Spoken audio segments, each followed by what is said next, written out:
semua, Assalamualaikum. Kembali lagi dengan saya, Ipung Tia. Di video kali ini, saya akan sharing informasi berkaitan dengan isi surat edaran Menteri Pendayagunaan Aparatur Negara dan Reformasi Birokrasi atau PAN-RB nomor 3 tahun 2021 tentang penyusunan sasaran kinerja pegawai dan penilaian kinerja PNS tahun 2021. Tapi, seperti biasa, jangan lupa like, komen, share, dan subscribe dulu ya. Kawan, seluruh pegawai negeri sipil atau PNS di instansi pemerintah wajib melakukan penyusunan sasaran kinerja pegawai atau SKP pada periode penilaian kinerja tahun 2021.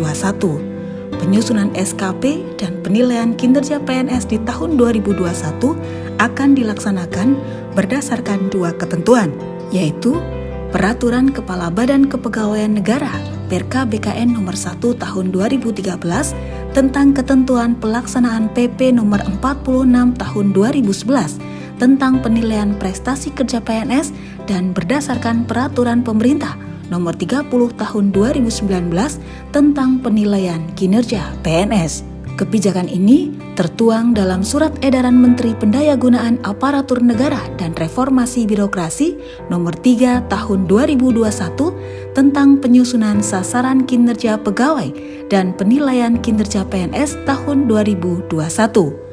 Surat edaran ini memuat pedoman acuan bagi instansi pemerintah dalam penyusunan SKP dan penilaian kinerja PNS pada periode penilaian kinerja tahun 2021. Kawan, SE ini merupakan kebijakan transisi atau peralihan dari ketentuan pelaksanaan PP nomor 46 tahun 2011 tentang penilaian prestasi kerja PNS ke PP nomor 30 tahun 2019 tentang penilaian kinerja PNS yang akan diberlakukan 2 tahun setelah diundangkan. SE ini juga bertujuan untuk memberikan waktu bagi instansi pemerintah dalam melakukan penyesuaian terkait implementasi ketentuan pelaksanaan PP nomor 30 tahun 2019.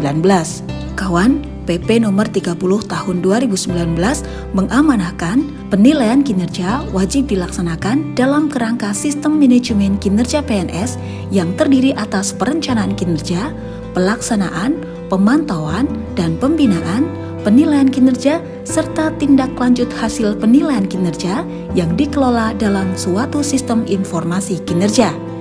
SE ini memuat dua pedoman, yaitu terkait penyusunan SKP dan penilaian kinerja PNS. Pertama, terkait penyusunan SKP.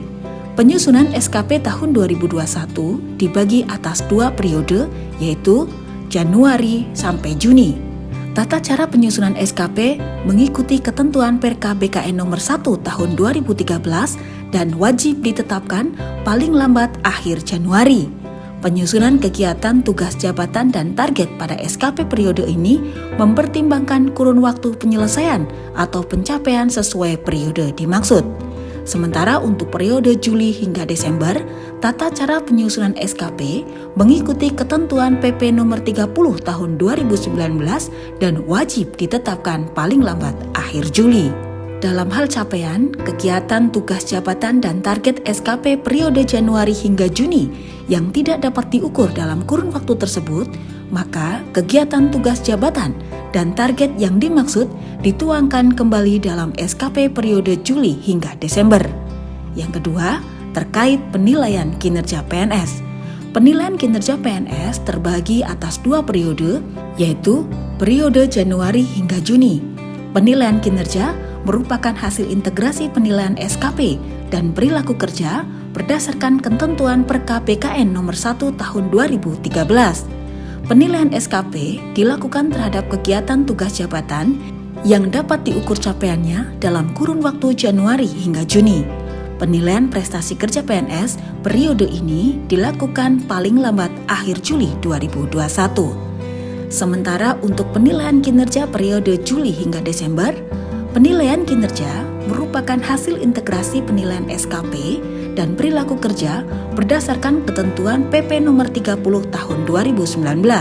Penilaian prestasi kerja PNS periode ini dilaksanakan paling lambat akhir Januari 2022. Nilai kinerja PNS diperoleh dengan menggabungkan nilai SKP perilaku kerja dengan bobot 60% nilai SKP dan 40% nilai perilaku kerja bagi instansi pemerintah yang menerapkan penilaian perilaku kerja dengan mempertimbangkan pendapat rekan kerja setingkat dan bawahan langsung. 70% nilai SKP dan 30% nilai perilaku kerja bagi instansi pemerintah yang belum menerapkan penilaian perilaku kerja dengan mempertimbangkan pendapat rekan kerja setingkat dan bawahan langsung. Kawan, SE ini juga menjelaskan bagi pejabat pimpinan tinggi dan pimpinan unit kerja mandiri yang capaian SKP-nya dinilai oleh instansi pemerintah lain dan hasil penilaiannya dikeluarkan melebihi bulan Januari, maka integrasi hasil penilaian kinerja menyesuaikan dengan waktu dikeluarkannya hasil penilaian SKP. Sementara bagi pejabat fungsional yang telah menghasilkan output untuk angka kredit berdasarkan SKP periode Januari hingga Juni, tetap dapat diperhitungkan untuk mengajukan daftar usulan penetapan angka kredit. Kawan, melalui SE yang ditandatangani pada tanggal 3 Februari 2021 ini, pemerintah menghimbau agar para pimpinan instansi pemerintah untuk bertanggung jawab dalam melakukan pelaksanaan dan pengawasan pelaksanaan SE ini pada masing-masing unit organisasi di bawahnya. Kawan, berikut langkah-langkah pengintegrasian hasil penilaian kinerja PNS tahun 2021.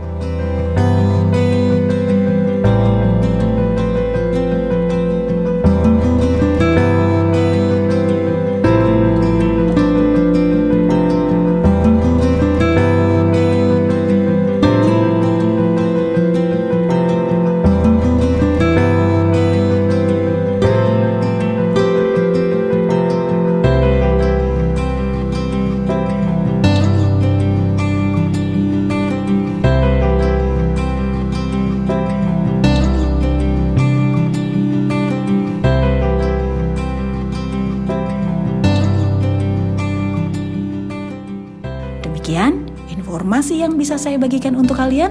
Semoga informasi ini bermanfaat dan tetaplah menjadi manusia-manusia yang bermanfaat bagi orang-orang di sekitar kalian. Tidak lupa bekerjalah dengan bahagia, karena bekerja dengan bahagia akan memudahkan setiap penyelesaian tugas kita. Saya Ipung Tia mengucapkan terima kasih karena kalian telah bersedia menonton video ini hingga akhir, dan tonton terus video-video saya yang lainnya ya.